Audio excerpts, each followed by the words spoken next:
Welcome to Strikers Media, myself Eshwar. So rebel star Prabhas నటించినటువంటి movie కల్కి. So ఈ cinema ప్రస్తుతం ఇండియా వైడ్గా కూడా కలెక్షన్లు దుమ్ము రేపుతూ ముందుకు దూసుకెళ్ళిపోతుంది. సో ప్రభాస్ గారి బాహుబలి 2 సినిమా తర్వాత ఆ రేంజ్ ఇంపాక్ట్ కలిగించినటువంటి సినిమా ఏదైనా ఉంది అని అంటే అది ఖచ్చితంగా కల్కి అని చెప్పేసి అనుకోవాలి. కాబట్టి ప్రభాస్ గారిని ఒక విషయంలో మెచ్చుకోవాలి మనం. ఏంటంటే ఆయన రిజల్ట్తో సంబంధం లేకుండా ప్రయోగాలు చేస్తున్నారు ఆయన కెరియర్లో. బాహుబలి 2 తర్వాత ఆయన చేసినటువంటి సినిమాలు చూస్తే నిజంగా ఒక పాన్ ఇండియా స్టార్ హీరో ఎవరు ప్రభాస్ లాంటి ప్రయోగాలు చేయరేమో అనిపిస్తూ ఉంటుంది. ఒక రాధేశ్యామ్ కావచ్చు, ఒక ఆదిపురుష్ కావచ్చు, ఒక సాహో కావచ్చు, రిజల్ట్తో సంబంధం లేకుండా వేరియేషన్స్ చూపిస్తున్నారు. సో అదే కోవలో కల్కి సినిమా తర్వాత ఏ సినిమా చేయబోతున్నారు అనేది ఫ్యాన్స్ అందరిలో కూడా చాలా ఎగ్జైట్మెంట్ నెలకొంది. స్పిరిట్ అనేటువంటి సినిమా అందరికీ తెలిసిందే. అది కాకుండా హను రాఘవపూడి గారి డైరెక్షన్లో ఒక సినిమా చేయబోతున్నారు ప్రభాస్ గారు. సో ఆ సినిమా ఒక వార్ కైండ్ ఆఫ్ బ్యాక్డ్రాప్లో ఉంటుందని చెప్పేసి తెలుస్తుంది.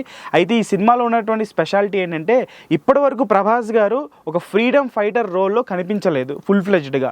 సో ఈ సినిమాలో సుభాష్ చంద్రబోస్ గారి రోల్ చేయబోతున్నారు అనేటువంటి వార్త ఫ్యాన్స్ అందరికీ కూడా చాలా గూస్ బంప్స్ కలిగించే విధంగా అనిపిస్తుంది. ఇంకొక విషయం ఏంటంటే ఈ సినిమా యొక్క టైటిల్ ఫౌజీ అని చెప్పేసి పరిశీలనలో ఉన్నట్టు తెలుస్తుంది. మరి ఈ సినిమా నిజంగా తెరకెక్కితే కనుక ఫ్యాన్స్కి మాత్రం పండగే అని చెప్పేసి అనుకోవాలి. ప్రస్తుతం కల్కి తాలూకు సక్సెస్లో ఫుల్ హ్యాపీ జోష్లో ఉన్నటువంటి ప్రభాస్ గారు ఈ సినిమా తర్వాత స్పిరిట్లోకి వెనువెంటనే వెళ్ళిపోయి ప్యారలల్గా హను రాఘవపూడి గారి డైరెక్షన్లో ఫౌజీ అనేటువంటి సినిమాని కూడా తెరకెక్కించాలనేటువంటి ఉద్దేశంలో ఉన్నారు. కానీ ఒక్క విషయంలో అయితే నిజంగా ప్రభాస్ గారికి హ్యాట్స్ ఆఫ్ చెప్పాలి. అదేమిటంటే ప్రస్తుతం ఉన్నటువంటి స్టార్ హీరోస్లో సంవత్సరానికి ఒక సినిమా ఇస్తుంది ఓన్లీ ప్రభాస్ గారు మాత్రమే. ఆ విషయంలో నిజంగా ప్రభాస్ గారికి హ్యాట్స్ ఆఫ్ చెప్పాల్సిందే.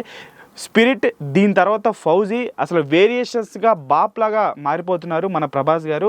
సో ఫౌజీ సినిమా టైటిల్ ప్రస్తుతానికి పరిశీలనలో ఉంది, బజ్లో ఉంది.